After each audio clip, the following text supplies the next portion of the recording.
The Dukes of Dice are brought to you by Tasty Minstrel Games, Arcane Wonders, Game Toppers, Extra Long Breaks, and listeners like you. Welcome to the Duchy. It's time for another episode of the Dukes of Dice podcast, a proud member of the Dice Tower Network.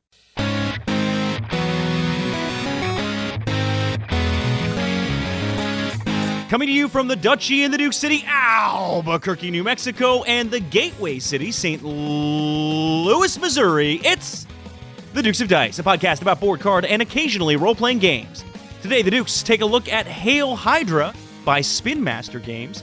They'll also take a look back at their review of Tiny Epic Quest in their Dukes Double-Take. Then they'll talk about Dream expansions for some of their favorite games. And now, The Dukes of Dice.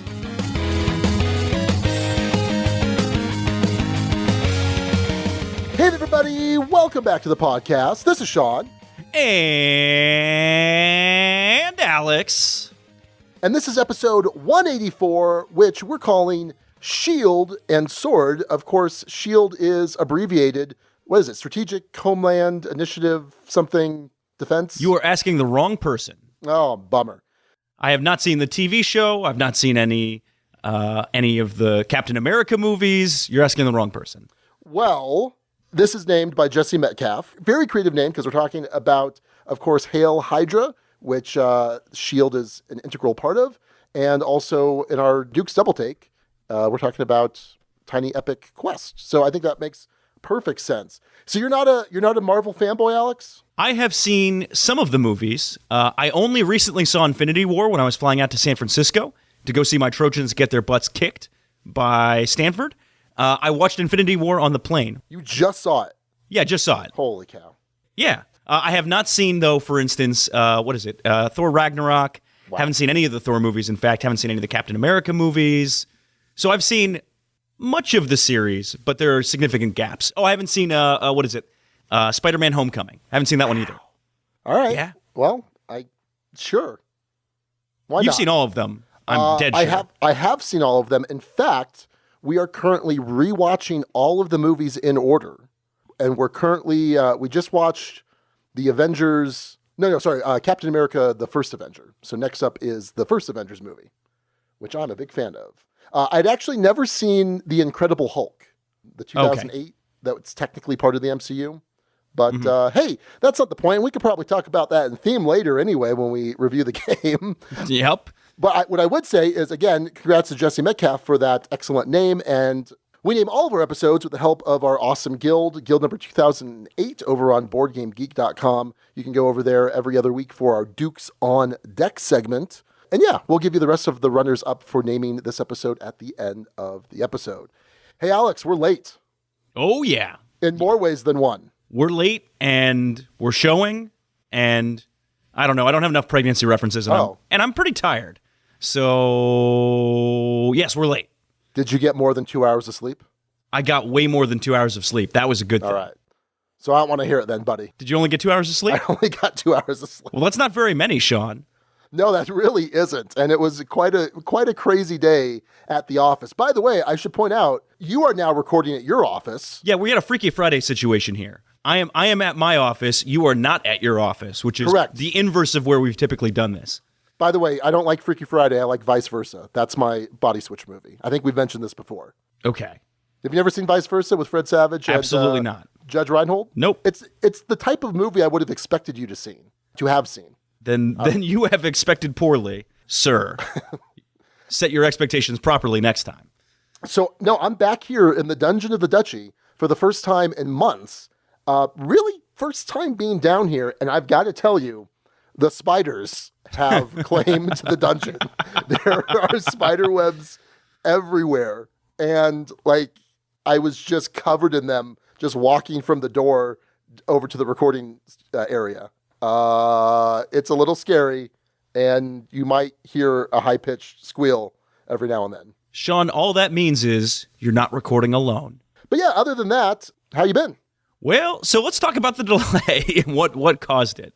So, as you know, we're reviewing S.H.I.E.L.D. Hydra. The trick with S.H.I.E.L.D. Hydra is it takes a minimum of 5 players to play, between 5 and 8, as we'll discuss during the review.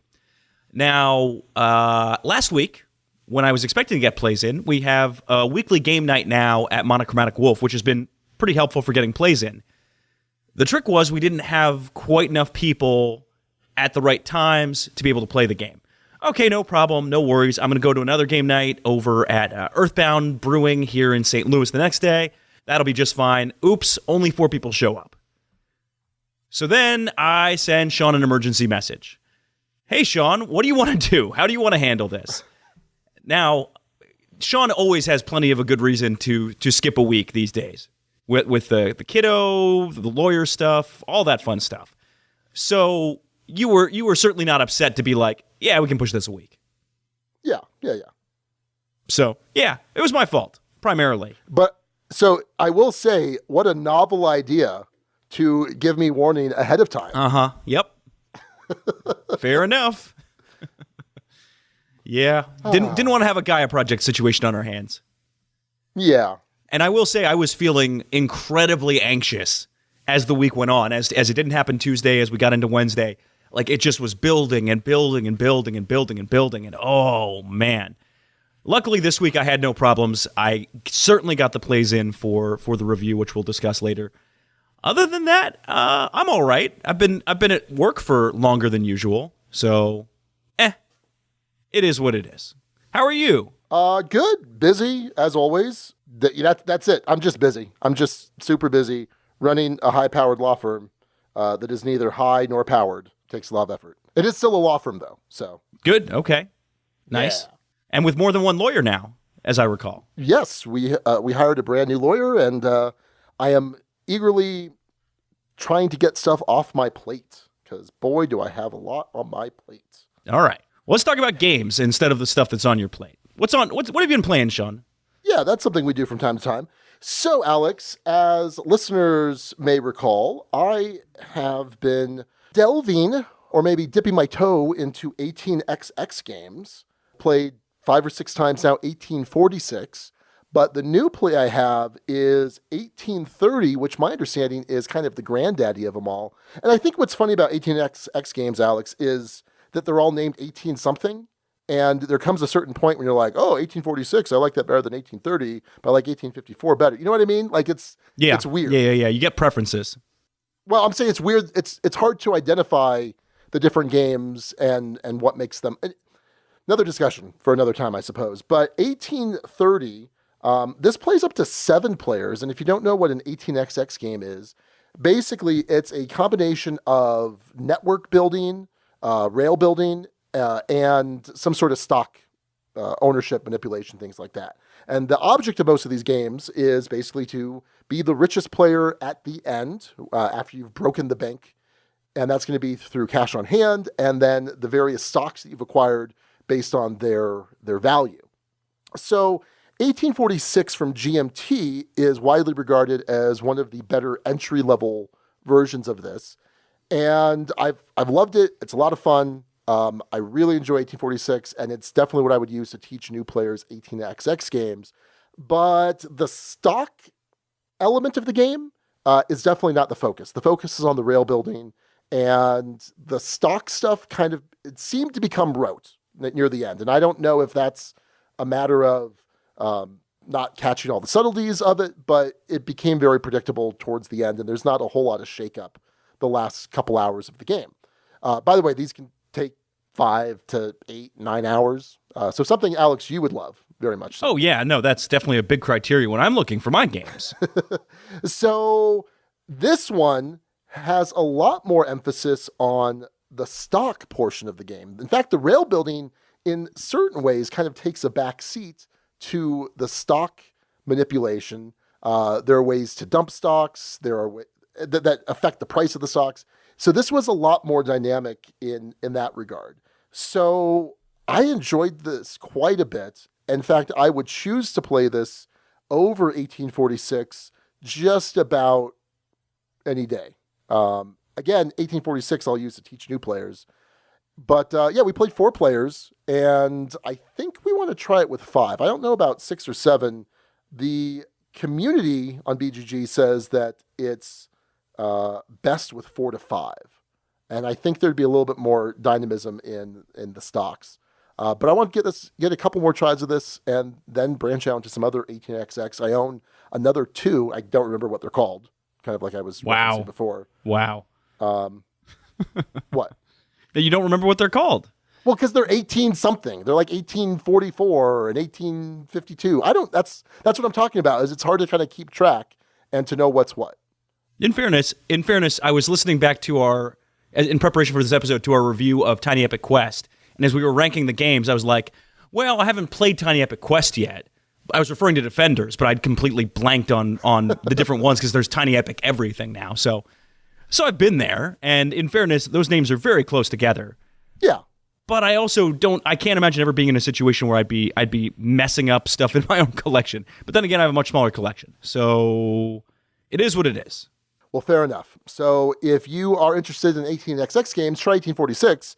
But after a couple plays of that, try this. This was actually the Mayfair edition, and Mayfair's gone, right? Aren't they kaput?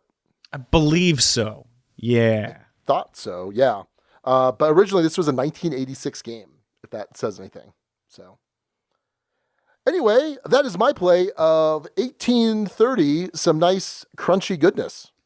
And what's interesting, though, in your discussion of it was it almost seemed like it wasn't crunchy enough, this one, at least compared to the other ones you've tried. No, I've only played 1846. This was crunchier than 1846. 1846 is like the intro version. Oh, okay, got it. I think I said the opposite.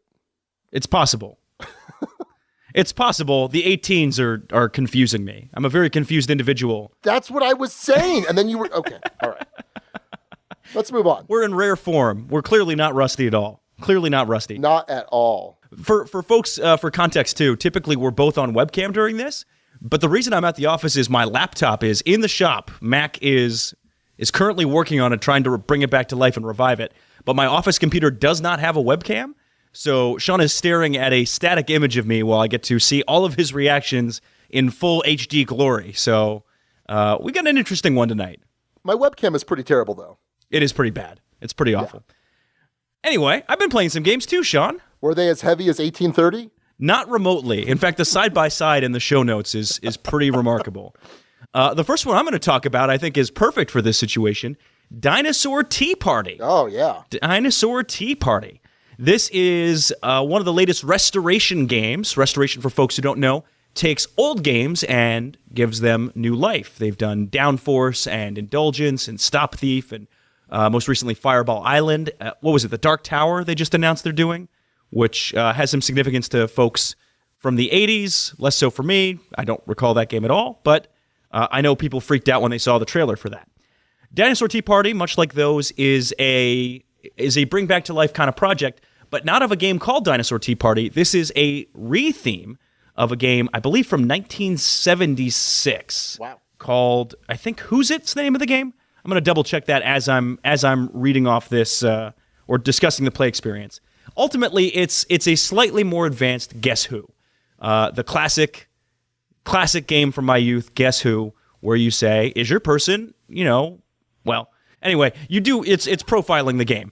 Dinosaur Tea Party is a little less that. Basically, you're asking, hey, does your dinosaur have a top hat, or does your dinosaur have glasses, or is your dinosaur eating, or is your dinosaur in front of a blue background?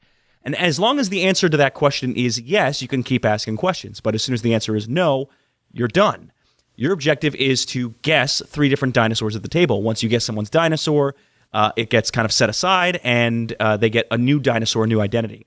The twist with this is 3 of these dinosaurs will have certain things. So, for instance, one of these dinosaurs will always say no. So if you have that dinosaur, you'll just always say no matter what people ask you.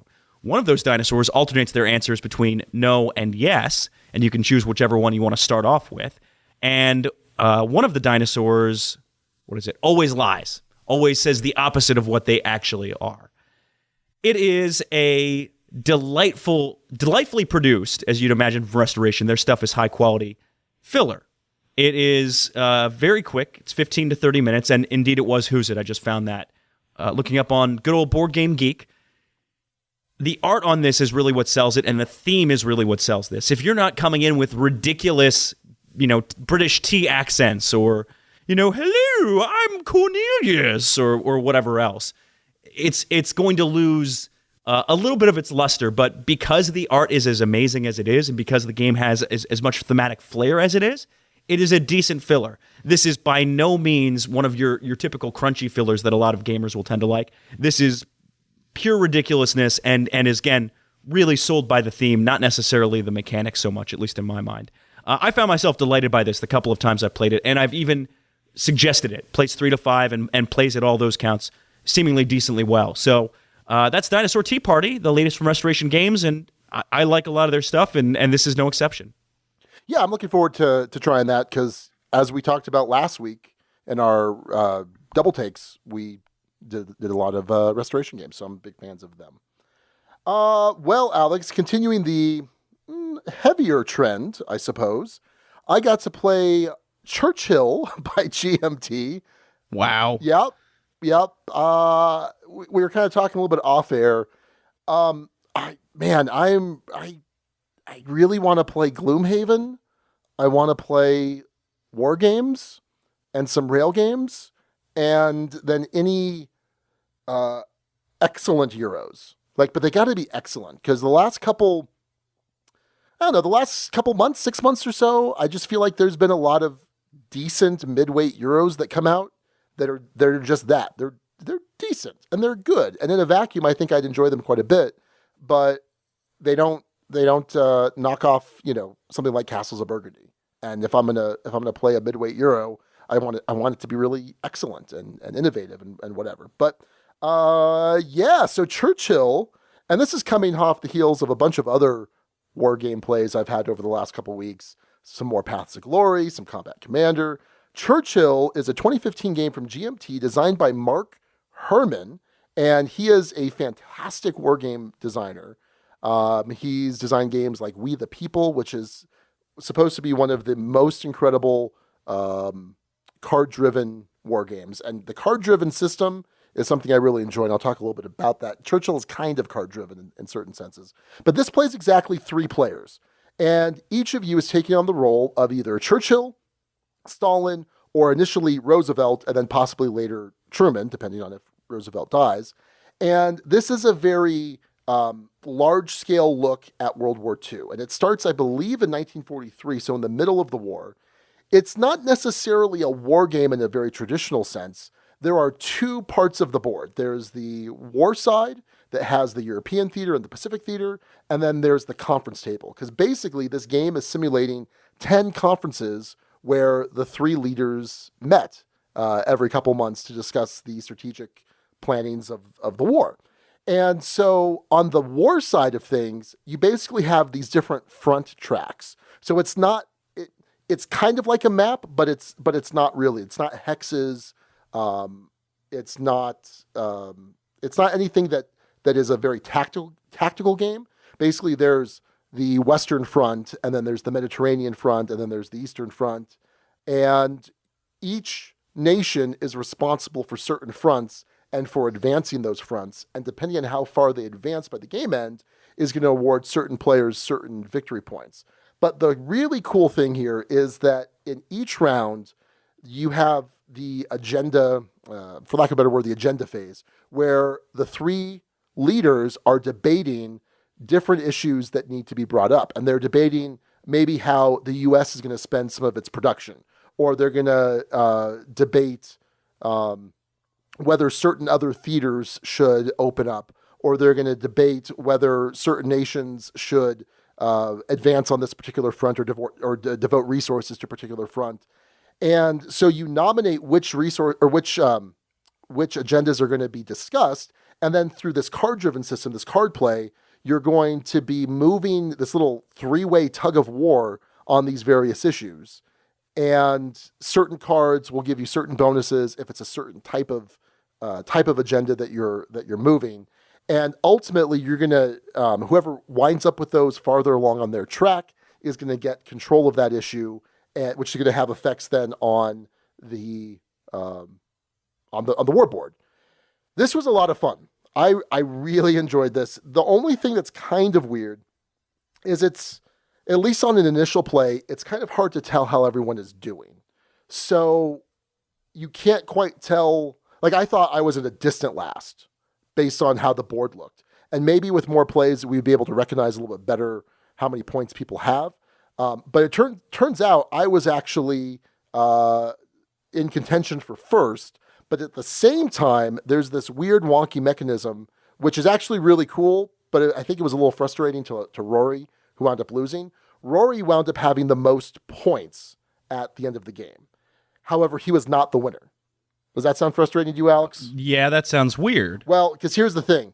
What's important is the delta, the difference between the player in first and the player in last. If the player in first is 20 points or more ahead of the player in last, then the person in second place is going to wind up winning.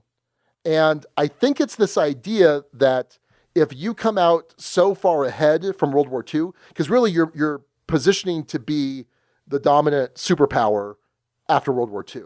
But if you come up so far ahead, now you're a threat to the other two nations, and they're going to attack you after the war or be politically hostile to you after the war. I think it's kind of the idea that I can't remember if it was Patton or MacArthur. At the end of World War II, he wanted to invade Russia because he said the Soviet Union's the threat, and we're already on their doorstep practically. Let's keep going.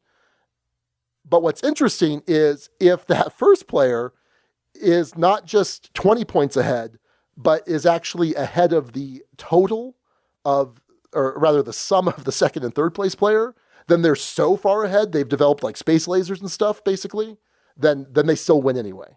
Does that sound convoluted? It sounds convoluted. That's how I take it to mean. They're so far ahead that they still win, because even if the other two nations wanted to, go after them, they can't compete with their space lasers and their guerrilla commandos. Those dang space lasers. And I mean actual gorillas, like, apes, simians, because we've genetically modified them to fight our wars. Wow. Does any of this make any sense to you, Alex?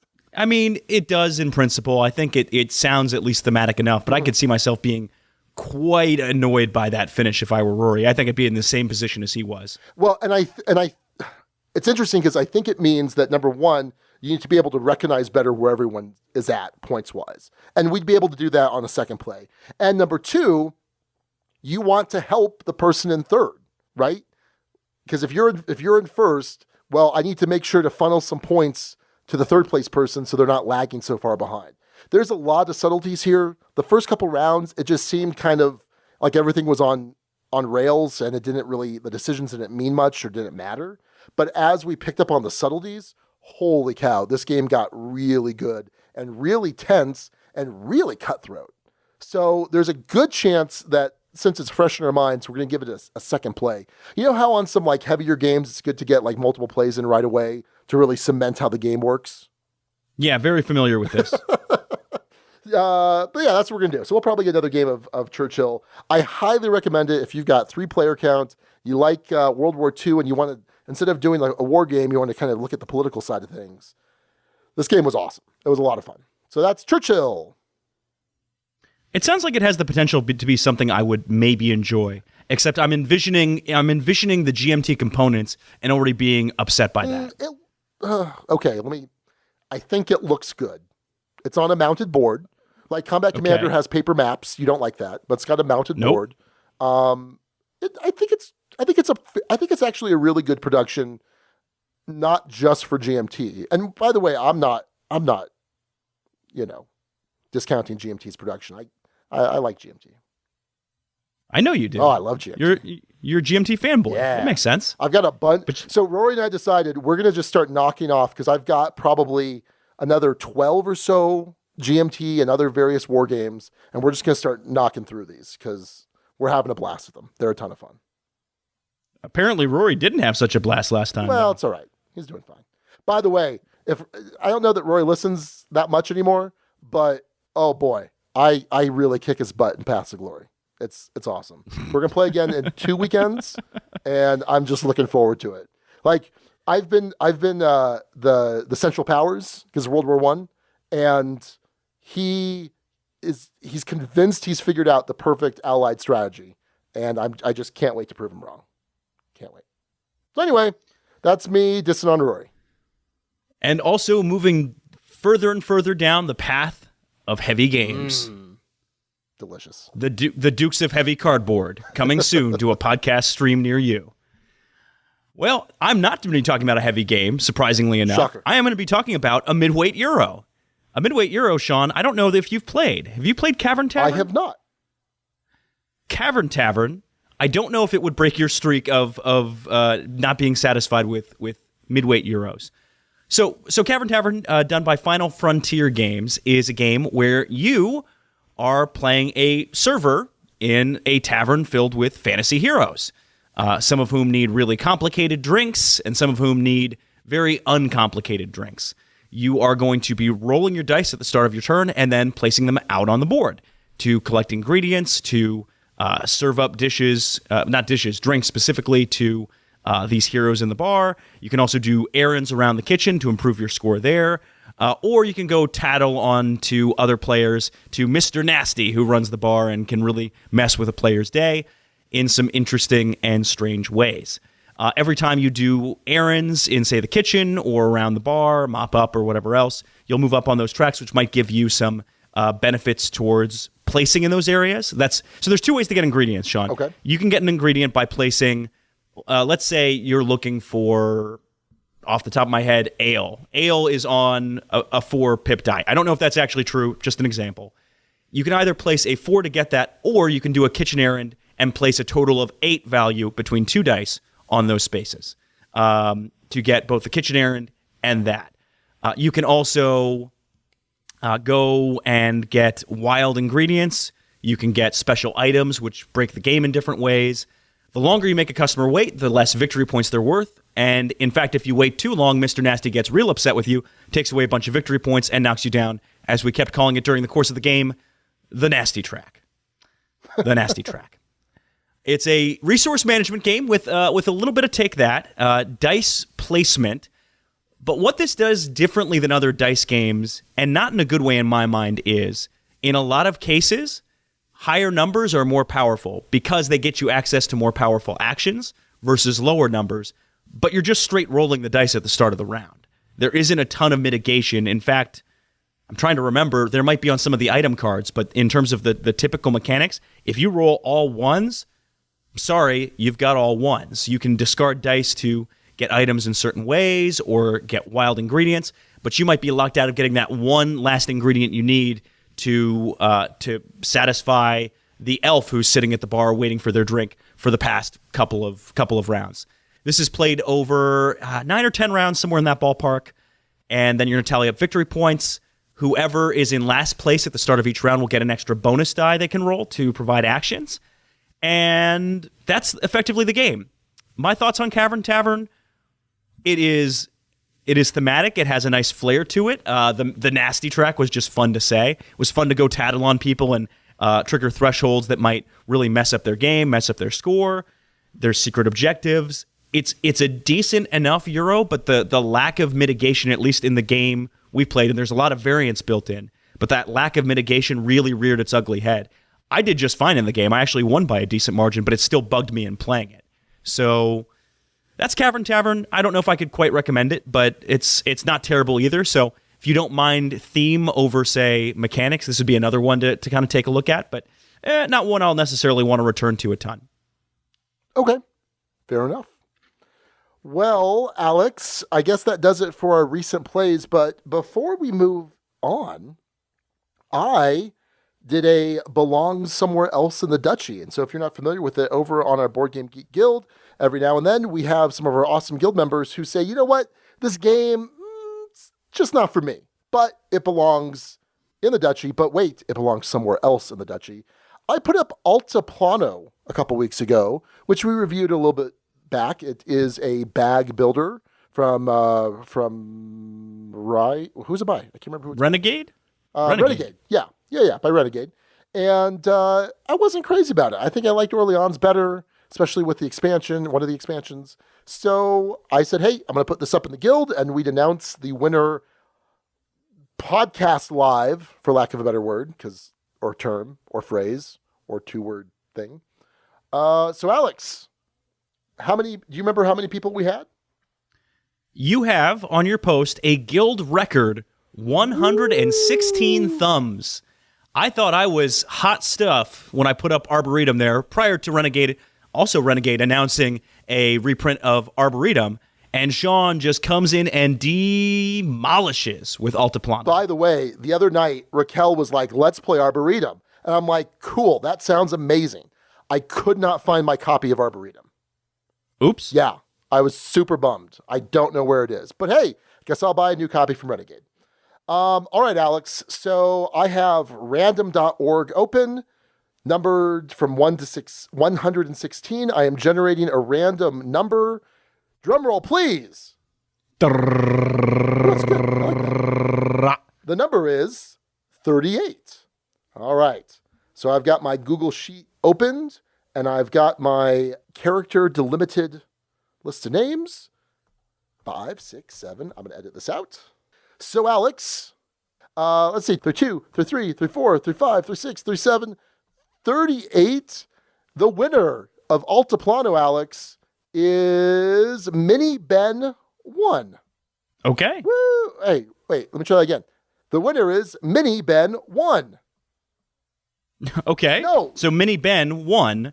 What? No, Mini Ben the won. prize. 1. Oh, got it. 2 No, ones. but have a little excitement there.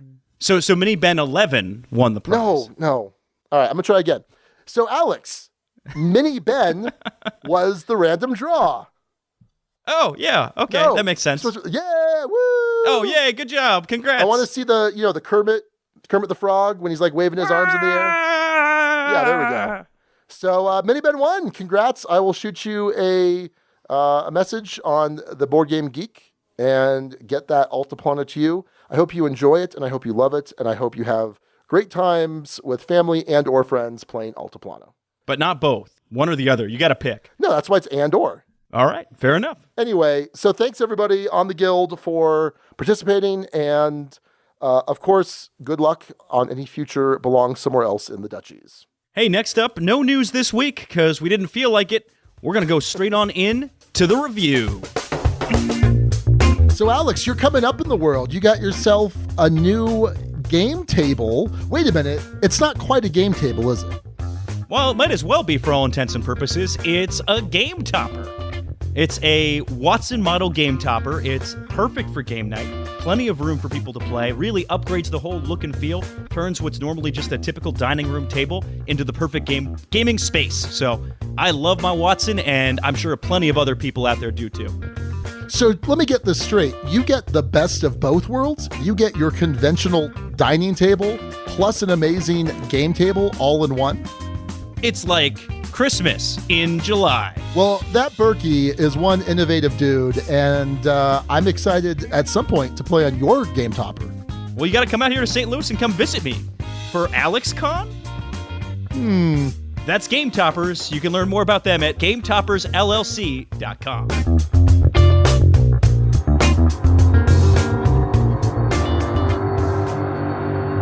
The war lasted 1 hour and 45 minutes.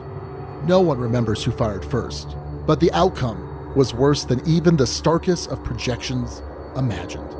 The simultaneous detonation of so many weapons attacked the planet on a subatomic level, scouring the atmosphere, boiling the seas, and turning forests to ash.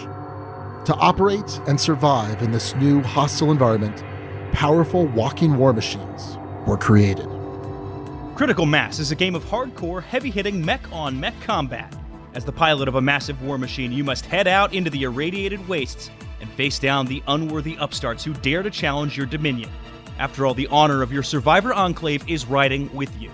Featuring simultaneous play with mech customization on the fly, the tension is sure to stay high in every fast-paced combat until the final armor plate is incinerated. Critical Mass is the latest in the Dice Tower Essentials line from Arcane Wonders. Be sure to keep an eye out for it later this year. It's not a blunder if you go with Arcane Wonders. You can find all their awesome titles at arcanewonders.com.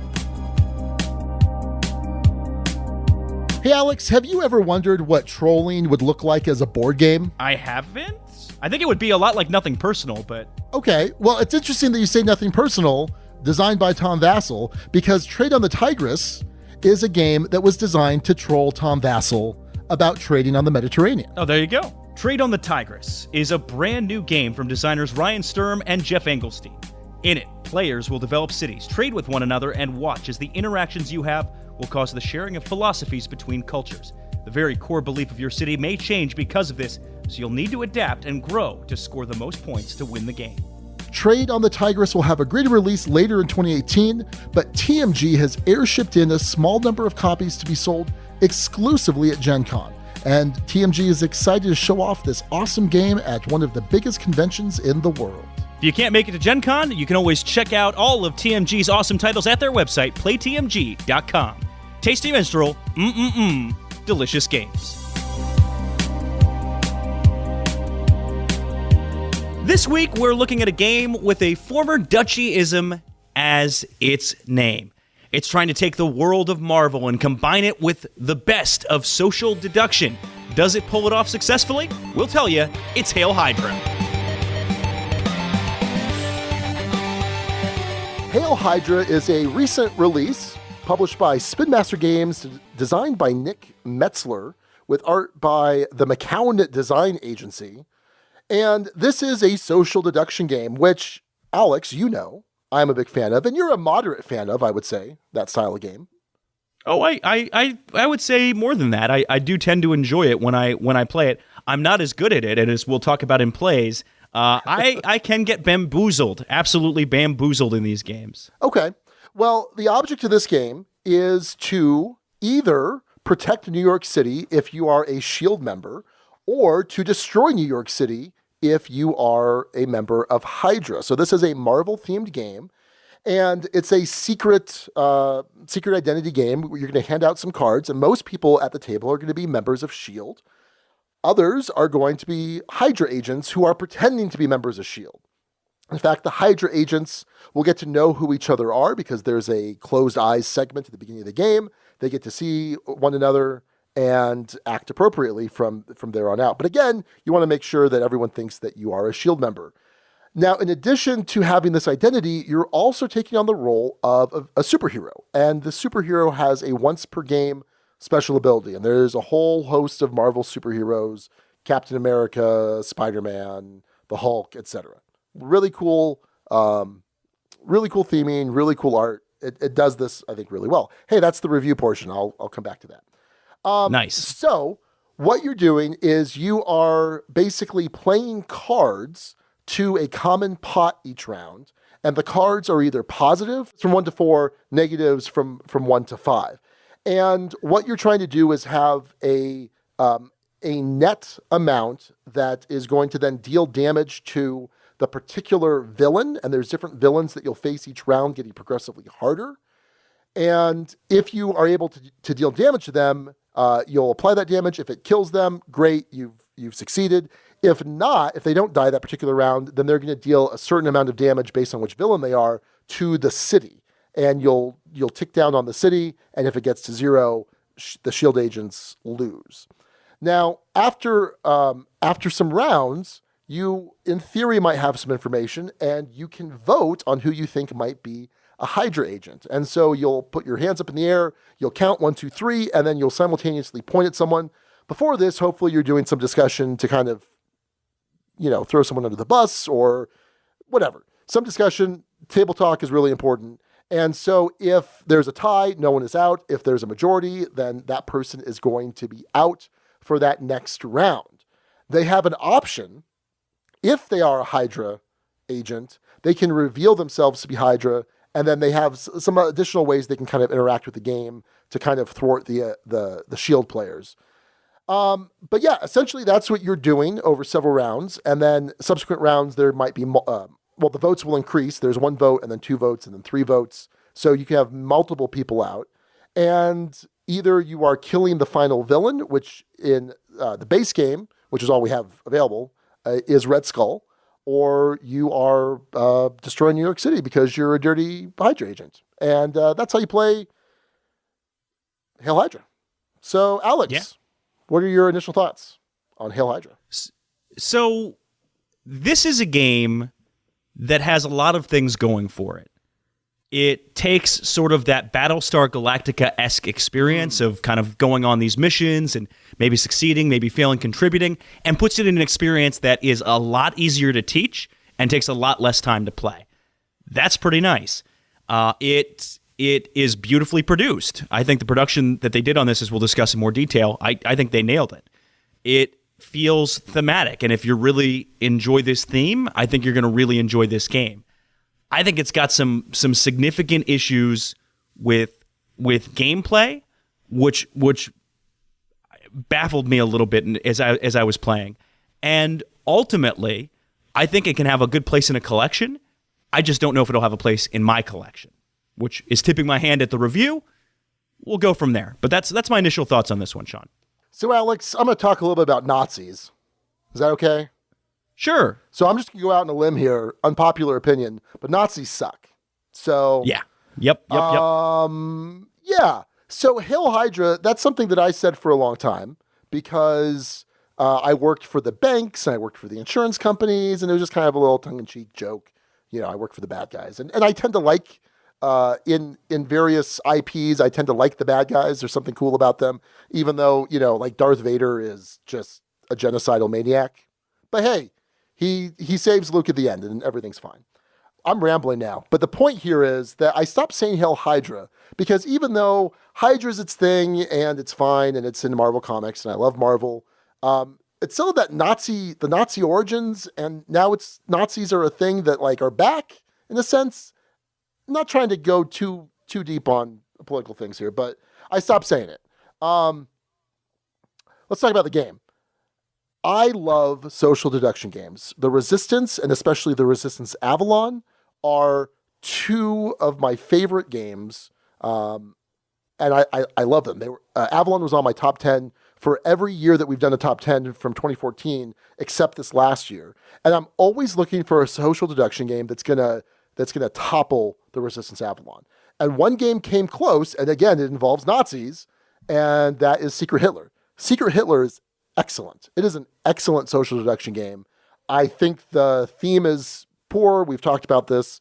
I've got some plans to do a Secret Sith game because, again, space Nazis, I guess, are slightly better than actual Nazis.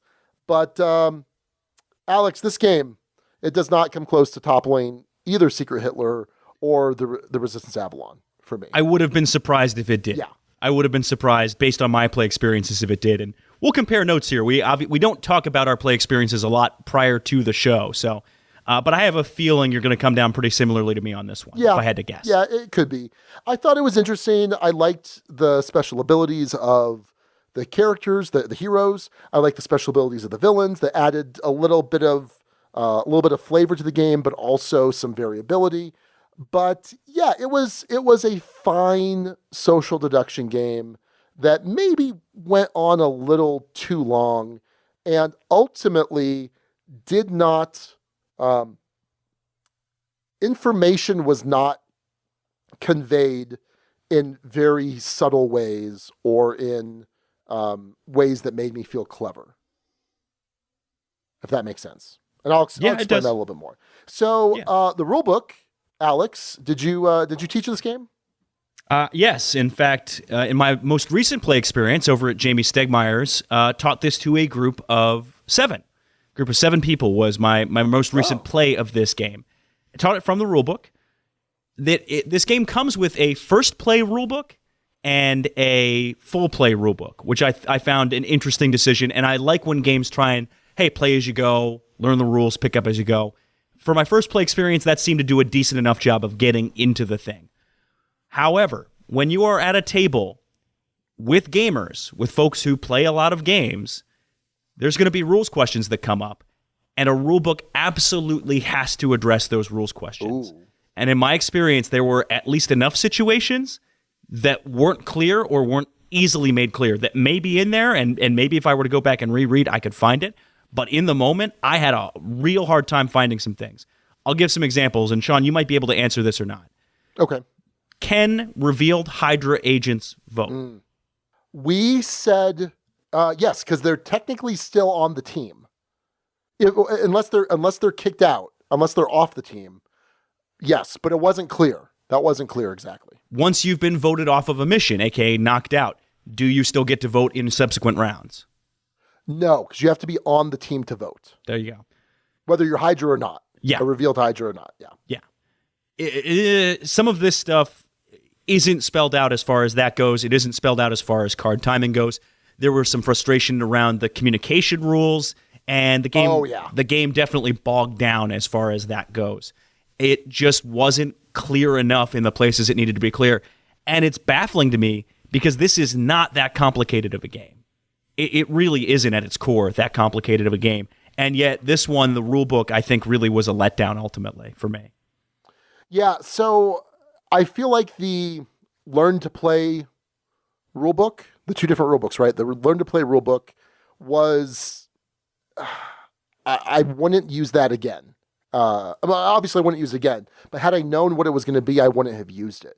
Because basically it was almost a full-blown rulebook that they're just like, hey, read this whole thing aloud. And it was multiple pages, thick, walls of text, and it didn't really speed up or make it easier to play the game. And you're ultimately playing a lesser game without special powers, without some of the difficulty.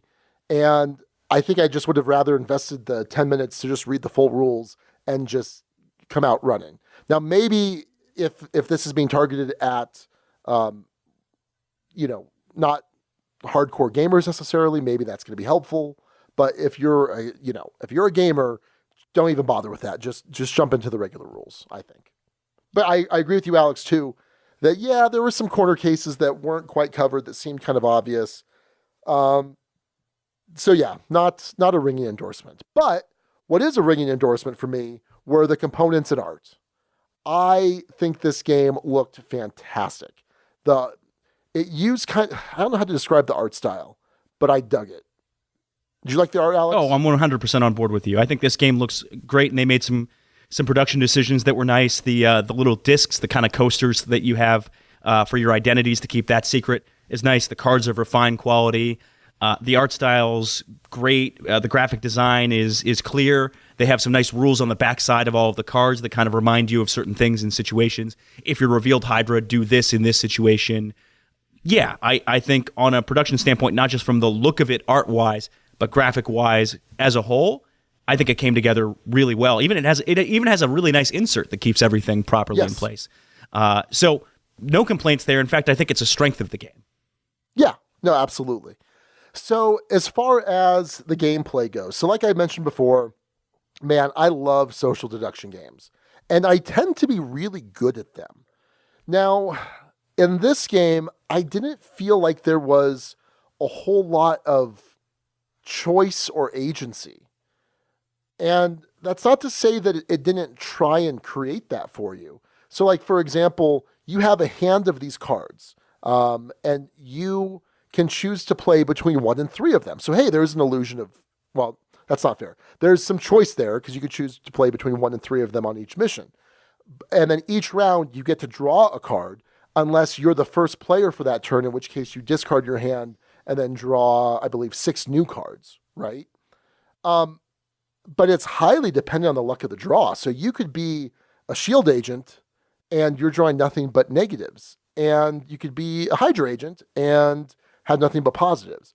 And then there's some other choices that the game presents too. Like, for example, if you are knocked out, you can choose to give, I think it's 1 to 2 cards to someone else. Or if you're knocked out, but you're a revealed Hydra agent, you can choose to steal cards. But if I'm stealing a card from someone who has a bunch of cards, or I'm handing a card, I don't know. It gave you a lot of choice, but I didn't feel like the choices were necessarily meaningful. Yeah. If that makes sense. Yeah, I get you. And I think the more interesting choices tended to come from the player powers, timing of when to use them. Certainly in certain situations they could be. In a smaller player count, I will say some of these player powers are certainly more significant depending on the size of the group. So, for instance, I had Captain America when I played this with 5 players, and that power is huge. I was a Hydra agent with Captain America, and I believe before round 3, we basically ended up on a team where it was just Hydra agents. And the Captain America ability gives you 2 votes. Right. when you choose to use that once per game ability. Yeah, so knocked out one shield agent on the first vote, and then I got a double vote the next time, and voted with my fellow Hydra compatriot, and we're off to the races. The game ends pretty quickly after that. The other one reveals, city gets knocked down, bad news bears. So some of these powers can be really interesting. I played as Spider-Gwen and was able to force J.R.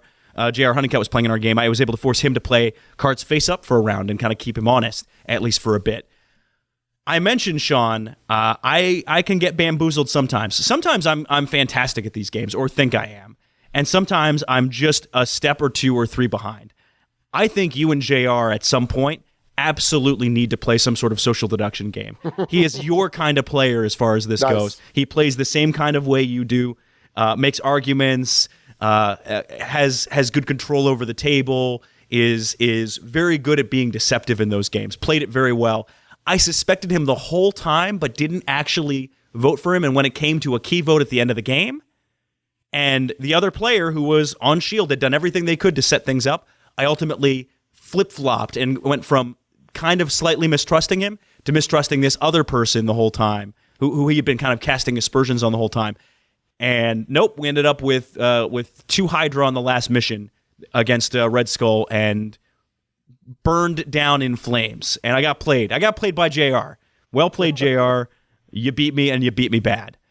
So it does have those moments like that you have in a social deduction game that you like to see of, that wanting to fool people and the table talk and the trying to read people. It's there. It's certainly there. Mm-hmm. But it isn't as, it's not as streamlined and satisfying as, say, a Resistance Avalon is. And it doesn't have as much depth to it as something like Battlestar Galactica does, which has the layers of, someone might become in the equivalent of that game, a Cylon, in the equivalent of this game, a Hydra agent midway through. It doesn't have the movement mechanics. It doesn't have some of the other things that makes Battlestar so interesting. It's kind of caught in this weird in-between zone, ultimately. So I enjoy games where I feel clever. And really good social deduction games give me opportunities to feel clever. I've mentioned this before, when I play the Resistance Avalon, it is, for whatever reason, I am really excellent at it. And I feel like a super genius. I feel like a beautiful mind. I feel like Russell Crowe. We're all like, everything is just, all of this information, all of the subtleties are just falling into place and painting this picture.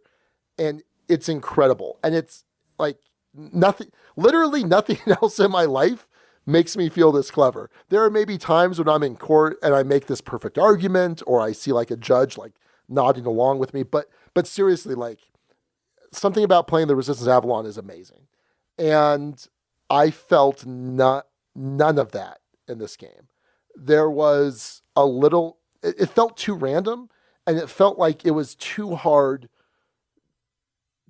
to interpret the information that's out there, especially early on. I mean, that first vote, you have no information. Very limited. But, I mean, that's true in Resistance Avalon a lot of times, too. All right, sure. I mean, you do. You have limited information. You have 2 people on a mission. You have maybe a couple of votes as you go, but you don't have a ton to go on for those first votes. But you're able to use that limited information to go fishing for information. Sure. And you can't necessarily do that in this game. Yeah, well, especially because some of the communication restrictions keep you from being able to make specific claims. Yeah, why don't you talk about those communication restrictions? Yeah, communication restrictions effectively boil down to, whenever you play cards, you have to always be honest about how many cards you're playing. You can't lie about that or deceive or try and be sly about that. But you can try and communicate about what's in there. You're limited to, this is a good card.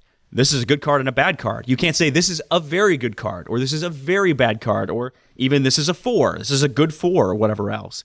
Stuff that you would be able to make claims to, which you get in, say, a One Night Ultimate Werewolf, where people can make claims to something, and those claims can be challenged. This doesn't really provide that. You're limited in that you can only say good card, bad card. It is very restrictive as far as these kinds of games go. And I'm curious as to why. Do you have a good sense as to the why, Sean? No, I don't think so. I think because it's maybe not intended for gamers, they are trying to put some guardrails up to prevent. I don't know. Yeah, that was frustrating. And I don't have a good reason why. I mean, certainly they don't want you to say, oh, this card, I put in the +4, or I put in the +2. I get that, but yeah, there's some weird restrictions on communication that I didn't think necessarily served the game and was just weird. Sean, in terms of player counts, was there a player count that was more or less satisfying to you with this one? Alex, I played at 1 player count. Oh boy. And that player count was 5. Oh man. And I'll tell you what happened here, because I am of the two of us, Alex, I am the one that tends to get more plays in of our review game. Meticulous. You are meticulous, sir. But by the end of the second game, at the 5 player count, I was like, you know what? I'm good. I'm done. This was a type of game where I typically would have maybe tried to get 5, 6 plays in. If it's a decent social deduction game, if it's quick enough, like One Eye Ultimate Werewolf, you could play a ton of that, and it's a ton of fun. And it does such a fantastic job with such limited information. And this game has similar amounts of limited information, but you're not able to do as much with it. And maybe at the end there are some certainties, but Alex, I was just, despite the theme, despite the art, I was just really not impressed. And yeah. Here's what I'll tell you, Sean. Mm-hmm. I played this at 5, and I was like, okay, I could see some of this going on. I don't know if this is the ideal player count for this. Maybe I need to try it at a higher player count. And then I played it at 7, and I felt much the same. The feeling didn't change significantly between those two play experiences in terms of the enjoyability of it. It's too random. Yeah, I don't, and it's that, and it's in that weird zone of not quite streamlined enough, not quite deep enough. Mm-hmm. It's kind of in this weird, awkward area, and sometimes that's a spot where a game can thrive.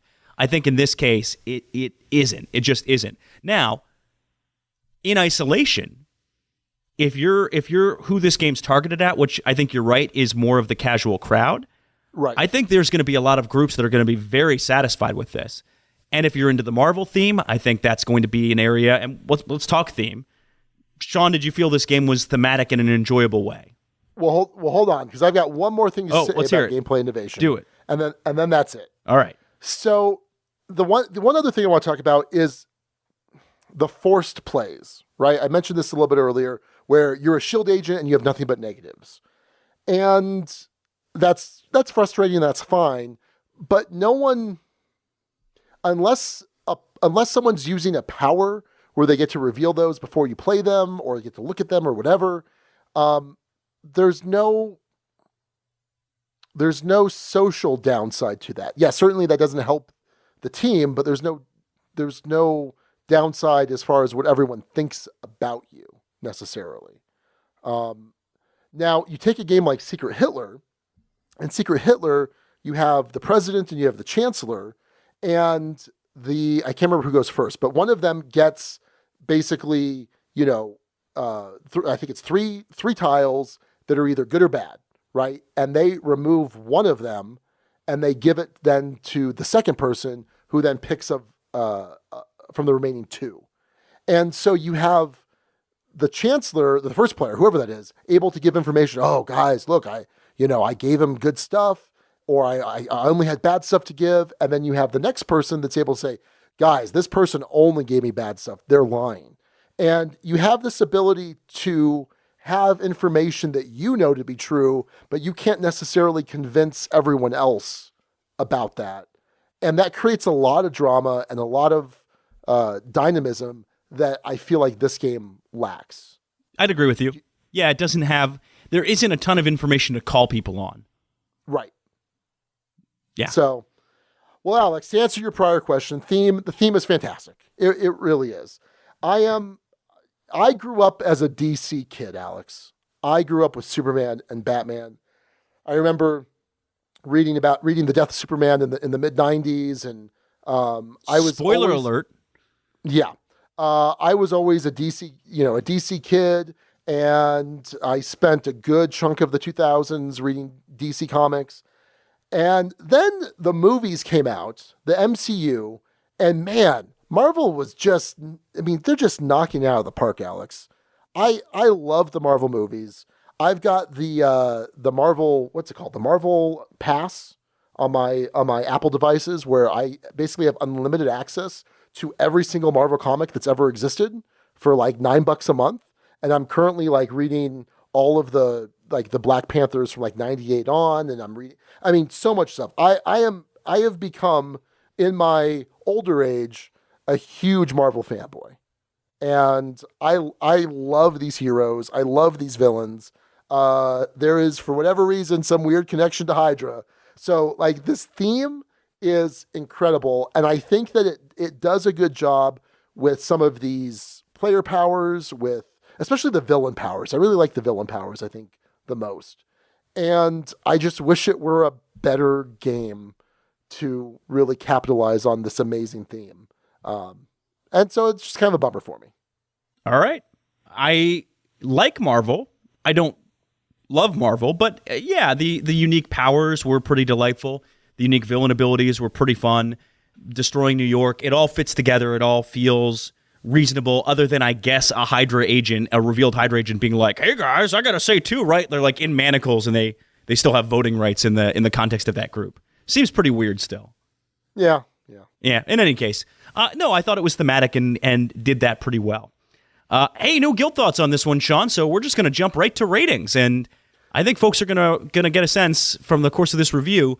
It's going to be on the lower end for both of us. Sean, you want to go first with this one?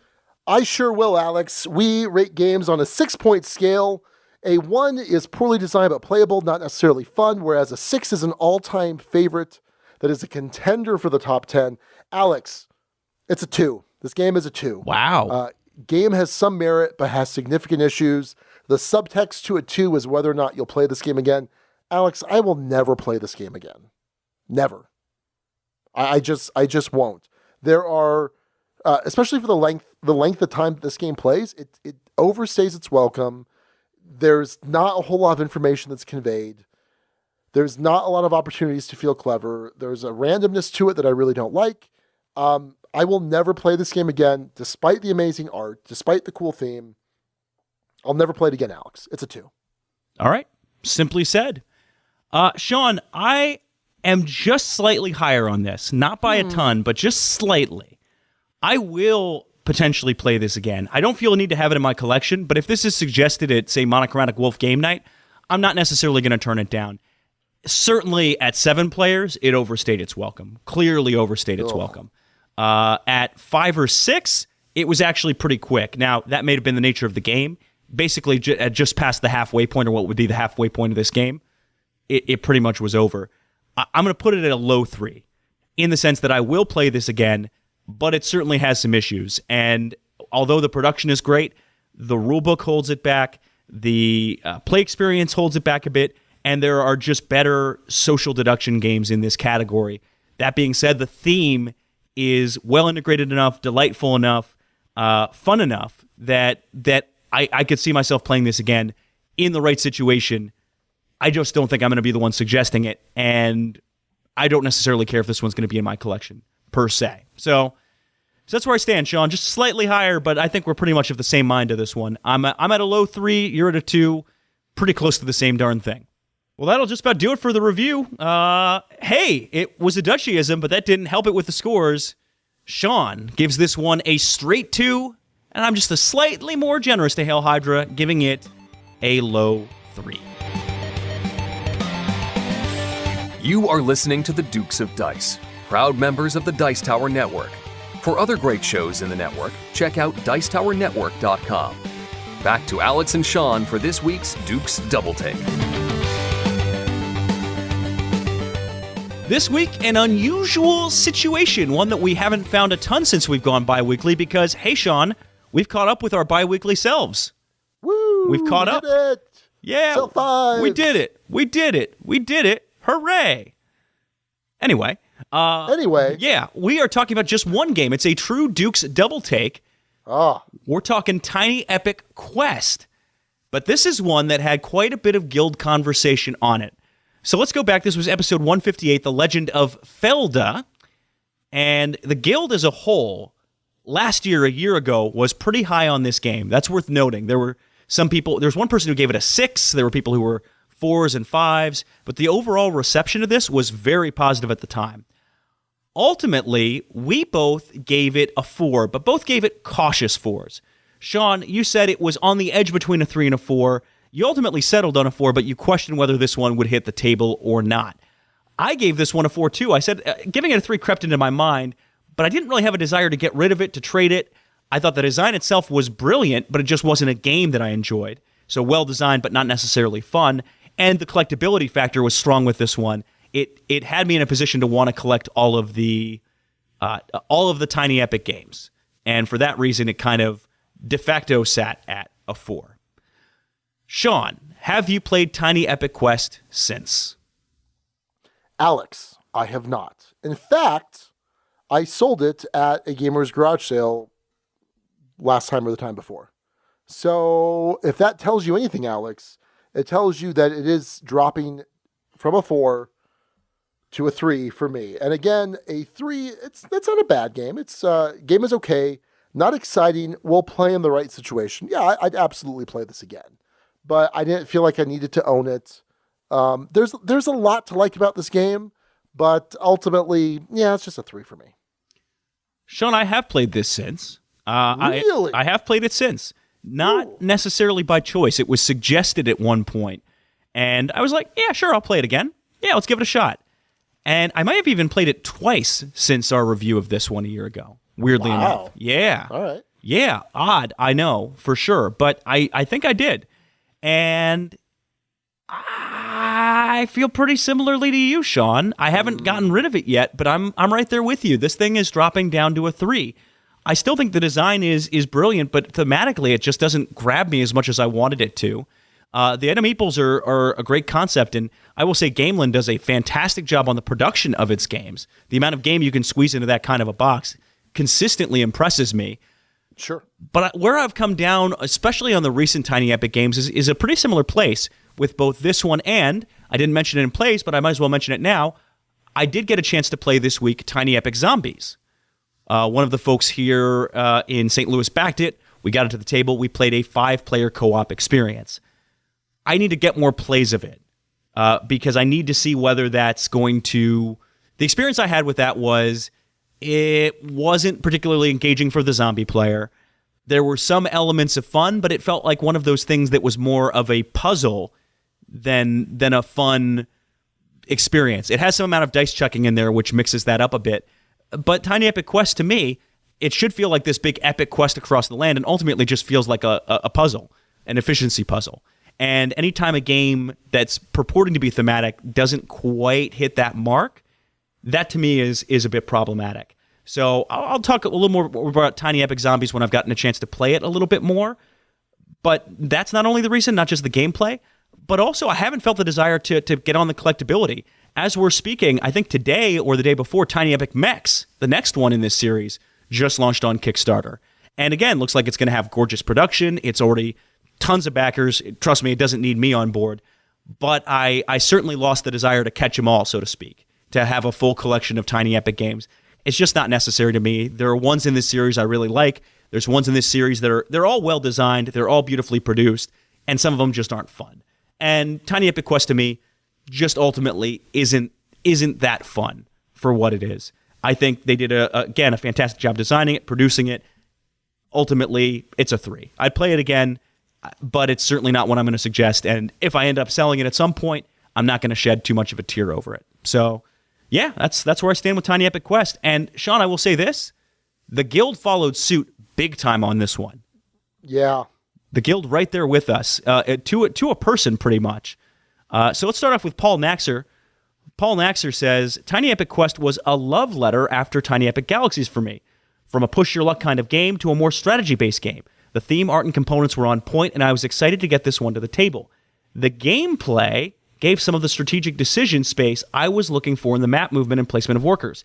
After several plays, this became samey and uninteresting, despite the variety of special powers.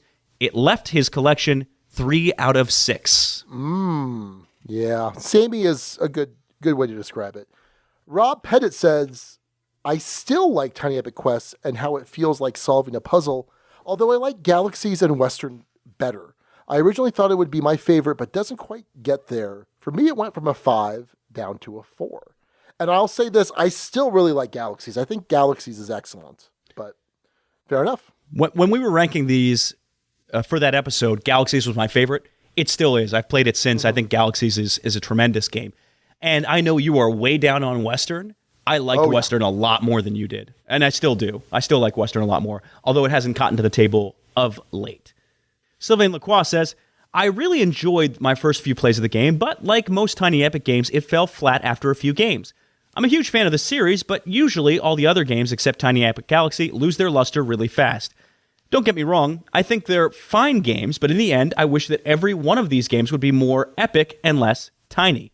I understand it's their selling point, but all games of that series ended up to be sold after less than 10 games played. For most people, 10 games might be a lot, but I tend to test games heavily, being a board game reviewer, and those didn't stand the test of time. He gives this one a 3 out of 6 on the Ducal scale. It's not flawed, so it's not a 2, but it's not exciting either after a few games. So BJ from Board Game Gumbo says, I played Tiny Epic Quest a few times, once with the inimitable Mr. Sean at Gen Con, and once or twice back home. It is an enjoyable but forgettable mashup between Zelda and a Euro game. It has the strangest feeling associated with it. It feels too long, yet you run out of time before you can do what you want to do. It's a game I don't need to own, but a game I'm usually willing to play, so maybe a 4, but only if I'm playing with friends. And Mr. Sean also chimed in saying he gave this one a 4 as well. Andrew Godby says, on initial plays, it was a 4 for me. With subsequent plays, it became repetitive and dropped all the way to a 2. I haven't played it since the month I bought it, unfortunately. So there you go. Yeah. It's interesting. And this was a series where I used to get very excited for each entry in it. And at this point, I'm going to kind of have to sit back and wait and actually try before I maybe jump on board. So I'm certainly not going to be on the Kickstarters for this one. Though, as mentioned, plenty of people are. And I think the more they put out, the more the need to kind of get every single one in the collection is going to grow and grow. And I don't know if we're in the minority with some of these. It certainly seems like with Quest, at least within the Duchy, we're not. But I can imagine a situation where I mean, I know there's a market for it. Clearly there's a market for it. And, and that's a credit to Gamelin. So, well done, Gamelin, even though this one didn't quite hold up. So, that's our Duke's Double Take of Tiny Epic Quest. Drops from a 4 to a 3 for both Sean and me. All right, finally today, a discussion topic Sean came up with as part of his Be Better and Get in the Duchy More campaign with a thread titled Chocolate and Peanut Butter Expansions. Sean, take it away. What were you talking about with this? So we had mentioned last episode that the new expansion for Kemet, the Seth expansion, was going to add a one versus many element to the game. So if you'll recall from our 4th Duke-iversary about a month ago or so now, Kemet is my number 1 game and has been my number 1 game for years. I love this game so much. It is a fantastic dudes on a map that has a certain streamlined element to it, the way that you are building up your little empire differently with all of these asymmetric powers, the power tiles. It's just fantastic. I love it so much. And what I also love are games that have a one versus many element. And I like being the one. Alex, we've played Descent, Imperial Assault, whole host of games where I am the one holding off everybody else. And maybe it's liking to be the villain or whatever, but man, I love that. And so when I heard that this Seth expansion was coming out, it's like someone just dug into my brain and it's like, oh, what would Sean absolutely love to see happen? Oh, here we go. Kemet with a one versus many expansion. Boom. There you go. It's crazy. It's like a Sean fever dream. You know what I mean? Yeah. Yeah, I totally get it. So I said, well, what are some other ideas that people have out there? And I got to tell you, I'm glad the guild came through, because the day before we were supposed to record last week, I racked my brain all day. Every time I was driving, I'm like, okay, there gotta be some other things. And then even today, I could not come up with a single other thing. And it's because I think this Kemet plus one versus many is so perfect that nothing else seems to fit this example for me quite as well. Yeah, that's fair enough. I did come up with one, and to the surprise of no one, it tied into Baseball Highlights 2045 First Mention. And it tied in to some degree with a legacy-style game, but it was more a combination with something else. I believe it's called the Card Crafter series. Is that right, Sean? Mystic Vale? Card crafting? Card crafting? It's the mechanic name. I don't know if it's called Card Crafter as a whole. In any case, It's that mechanic where you have a card with a special sleeve, and then you can insert things that give the card stats, modify the card as the game goes on. So you're building strength in the cards. You might just not only be deck building, but also card building within that deck. And that kind of thing for Baseball Highlights could be really satisfying.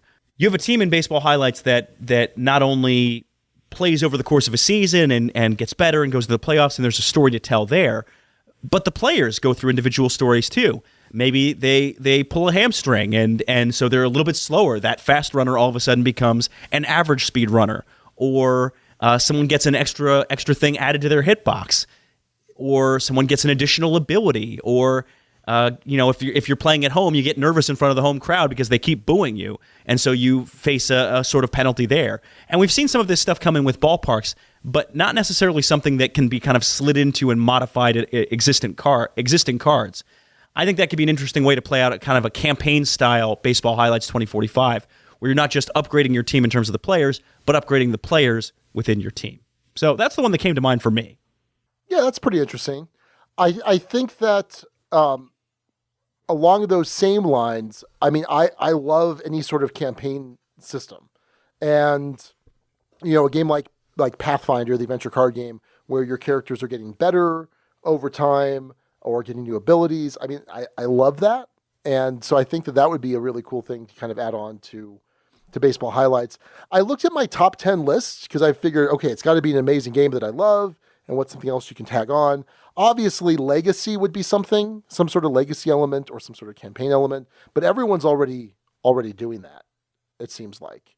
I did have one other idea, and that would be to take a game like Combat Commander, which is my number 4 game.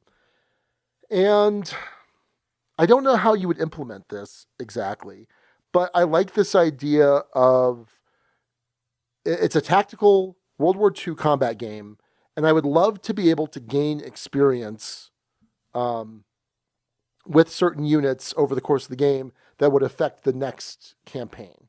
And that's one of the frustrating things to me about Combat Commander is you have all these different scenarios in the European box, in the Mediterranean box, but they're not linked in any way. They don't give you anything. They're all their own self-contained scenario, which is normal, and that's fine. But it'd be cool if there was some way to have some sort of linked scenarios that affected one another. But still, in my mind, not as perfect as Kemet plus one versus many. Fair enough. Yeah. And I think if you added Legacy to a lot of the games on there, Castles of Burgundy Legacy, Matainai Legacy, I think if you just add that word to any of the games in your top 10, most all of them, at least it sounds on its face, to be intriguing, to be something that could have some interest there. Maybe not Castles of Burgundy Legacy. I might have to take that one back. I don't know if that one's going to necessarily fly so well. Oh, I had an idea. Okay, let's hear it. So there's a game called Labyrinth from GMT. It's Labyrinth: The War on Terror, and basically it is half Twilight Struggle. Quick question on the game. The game. Does it feature David Bowie? No, it does not feature David Bowie. Okay. Interesting how I knew what that question was going to be. So it's half Twilight Struggle, and it's half a coin series, the counterinsurgency style game. And it focuses on the U.S. war on terror after 9/11. And they added a bunch of expansion cards to update the game after they published it. So I forget when they published it. I think it was like 2012 or something. And so they added things like for the Arab Spring and just updating the game after it was published. Twilight Struggle would be interesting if there was a 21st century expansion where, for lack of a better term, the neo-Soviet Union, you've got cards with Trump, you've got cards with Russian interference. I don't know. I think that would be pretty interesting. So I don't know if that quite fits the category of what we're discussing here, but I'd still like to see it. All right. That sounds like more of an update and retheme than anything. Right. I don't know if that quite fits the bill here. I disqualify you, sir. Yeah, you're right. I'm disqualified. Very, very well. You're right. But a lot of the guild isn't disqualified, Sean. What do they have to say? So Jimmy DM90 says, one of my favorite games is Shakespeare, but a lesser element of the game is how sets are built, as it's very abstract with little spatial puzzle to it. I propose an expansion that combines the sets from Shakespeare with the polyomino puzzle aspect of Patchwork, one of my other favorite games. And that sounds cool. I think that'd be pretty interesting. Yeah. Namefather, Steve O'Rourke says, I still love Pandemic. It's probably a game that got me into the hobby in earnest. And while you could say that Pandemic has already experienced its major merger with a different mechanic, aka both of the legacy versions, I'd like to see the addition of a push your luck mechanic. Sure, you're already pushing your luck based on the choices of where you treat and which cities have to wait, but consider how things would change if the game had a last-ditch effort mechanism, such as a miracle move. I envision something like a 12-card draw deck that you pull from with 3 cards, each of red, blue, black, and yellow. One color is chosen as the plague color. The team can pull cards from the deck until a second card of the plague color comes out. If it does, you bust. No moves for you that round, and it goes on to infecting cities. But if you stop before busting, the number of non-plague color cards you drew is the number of moves you get for your mega move. That's pretty interesting. Michael Farenbrook says, my favorite game is Terra Mystica. The problem is I can't get to the table often enough. One fix would be a solo version, but it sounds like Gaia Project already implemented that. So the next best thing would be a lighter or at least faster version that I could get my wife to play. So the Agricola, all creatures, big and small treatment that still retained engine building and variable races, but fewer decisions and less complexity. Taking out some of those things would mean it would never topple Terra Mystica as my favorite game, but I would at least get to play it more often. Alex, have you played Agricola? Like Agricola? Yes, once. A good amount of time ago. Okay. Have you played Agricola, all creatures, big and small? No.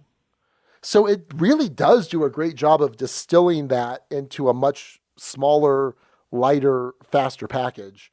And yeah, I think that'd be really cool to see a Terra Mystica version of that. Okay. Maybe something that I could actually, be inclined to get to the table. Maybe that might help. Yes. Fair enough. Nick Hayes says, I've been thinking on this one, and wow, I've had trouble. Yeah, you and all of us, Nick. My favorite game is Talisman, so I know that this one gets lots of crap from people, but I love it nonetheless. So how can you update this game? Maybe add in the player building mechanic of role player along with it, and then play Talisman with a character that you designed from the ground up. I know that it's basically an RPG, and also that the role player expansion allows you to play a scenario with your characters, so it's somewhat like this. Maybe add story cards into the mix. Whenever you land on any space or specific spaces, you draw a card that adds a little bit to your story. They might even be used to dictate where you need to get to next to further your progression. At the end of the game, all players could read their story cards together and have them create a big epic story for the whole party. And I will say, at least part of this idea may or may not be included in a monochromatic wolf production at some point in the future. Huh. Anyway, that's all I'm going to say about that. All right, and then finally, Kevin Haar says one expansion. No, wait, hang on. I can't let you get away with that. Go on. Kevin Haar. Kevin Haar says, one expansion I've always wanted to see is an expansion for Suburbia that would add police stations, fire departments, and hospitals. This expansion would add crime to your suburb that you would have to deal with by strategically placing police stations and random events that would require you to put out fires and send emergency vehicles to different parts of the city. This kind of expansion would change the game immediately by making the city a living city rather than just feeling like plans for a city laid out on a table. Suburbia might be a 6 for me on the Ducal scale, but adding some life to the gameplay would put it in my top 10. So there you go. Some future expansion ideas for all the fine publishing folks out there. Yeah. Alex, Yes, Sean. Kemet, +1 versus many. Yeah. It's beautiful. It's just beautiful. I'm so excited for this. I cannot wait to play this, Alex. Yeah. Would you play it? Would you play it if it's me versus you and you guys are all cooperating together? Would you consider it? Sean, the one and only time I played Kemet felt like it was one versus many because of how badly we picked powers and how much you ran away with that game. Sure. So I've already had that experience, and it wasn't a fun one. Okay. So, no? I mean, that's fine. Now there's a purple player. I could be the purple player. Oh, okay. Purple is my second choice after green, by the way. Is it? Okay. That's the official Sean second color. Yes. I'll give you the whole ranking. Ready? Yep. It's green, purple, red, orange, blue, yellow, white, gray, black, polka dot, fuchsia. That's all I got. Indigo? Where's Indigo in this? And no one has Indigo playing pieces, Alex. It's too expensive. That's going to be a challenge. Well, actually, Monochromatic Wolf might have some Indigo playing pieces coming out soon. I will say, not to plug a game, and I'm not going to plug the game in particular, but one of our games, the expansion for it, the purple pieces in particular, on the first print run, had some issues. Had some issues with getting consistently purple on the pieces. And that proved to be a parts fulfillment nightmare. Pretty much most of that handled just before I got to Monochromatic Wolf. But yeah, purple can be tricky. So your comment about Indigo being too expensive may actually not be too far off. Yep. Well, all right, Alex. I think that's going to do it. I almost called you Alec, like Alec Baldwin. That was weird. That is weird. I couldn't remember. Like, is he Alec or Alex? I mean, at least you didn't do Alexander. Is your full name Alexander or are you just Alex? It's just Alex on the birth certificate. Yeah, that's what I thought. Yeah. That's what I thought. So Alec or Alexander, that's going to do it for this episode. But before we wrap up, we should probably talk about the runners-up for naming episode 184. What do you think? Yeah, let's do it. So Alan Brown came with Quest for the Holy Hail. That was pretty solid. I like that name. Yeah, a nice blending of the review game and the double take. And then the name father, Steve O'Rourke, suggested The Legend of Zola. And that is kind of a deep cut, something that I would expect from the name father, and I applaud him. Zola is a Marvel villain, an agent of Hydra. He was in the Captain America movies, both the first one and not Civil War. Winter Soldier. Winter Soldier. How did I get there first? How did I get there first? Well, and what's funny is the Winter Soldier is my all-time favorite. All-time favorite Marvel movie, with Black Panther being second. Oh yeah, I've seen Black Panther's fantastic. It's super good. By the way, the best part of Black Panther is What? I'm not going to answer your thing for you. Michael B. Jordan Okay. as Killmonger. Second best thing is Okoye. She's amazing. But anyway, Michael B. Jordan, there's a rumor, Alex, that Henry Cavill might be getting replaced by Michael B. Jordan as Superman. Interesting. Yes, I think that's super cool. I am totally on board with that. I am excited to see the reaction to that. It's gonna be some kind of reaction. I'm on board. I think that's super cool. Anyway, yeah. Hey, how about another name, Alex? Tim Tix came with Marvel-is Monsters. Not bad. You're fighting monsters in Tiny Epic Quest. Marvel for Hail Hydra. And then Jesse Black suggested Never a Dull Moment with the Red Skull opponent. Nice little rhyme there. And it makes sense in that Red Skull is always your opponent That's at the true. very end of Hail Hydra. And then finally, John Giblin with a fitting final name to round out the top six, because you're going to hear this from the man himself shortly. John Giblin with Duke You Later. Yeah, which wound up replacing Hail Hydra. Remember when before Hail Hydra I had to come up with something on the spot that was moderately clever at best? One of my favorite parts of those episodes was you trying to come up with something at the last second. Yeah, I'm glad we're not doing that anymore. I hope you go back to it at some point. Nope. I said Duke You Later to that a long time ago. Fair enough. Well, let's say that again here pretty soon, Sean. Episode 184 in the books, and on the shorter end for one of these for us. No, it's still going to be like an hour and a half, so not that much shorter. But yes, that will do it for episode 184. Thanks again, Jesse Metcalf, for titling this S.H.I.E.L.D, Agents of S.H.I.E.L.D, and S.W.O.R.D. Until next time, this is Sean. And also Alex. And, all right, old time's sake, Alex, hail Hydra. Thank you so much for listening to the Dukes of Dice. Today's episode was recorded in the Duchy on September 13th, 2018. Our theme music provided by Carbo Hydro M from his Prime Legacy album. The Dukes of Dice are a proud member of the Dice Tower Network. For other great board gaming podcasts, check out Dicetowernetwork.com. And for all the latest in the Duchy, go to dukesofdice.com. Find us on Twitter at Dukes of Dice. Join in conversations on our Board Game Geek Guild. Find us on Facebook and subscribe to our YouTube channel. Thanks to our sponsors, Tasty Minstrel Games, Arcane Wonders, and Game Toppers, LLC. You can check out all of Tasty Minstrel's games at playtmg.com, Arcane Wonders titles at arcanewonders.com, and learn more about Game Toppers at gametoppersllc.com. We'll see you back here in 2 weeks. Until then, game on.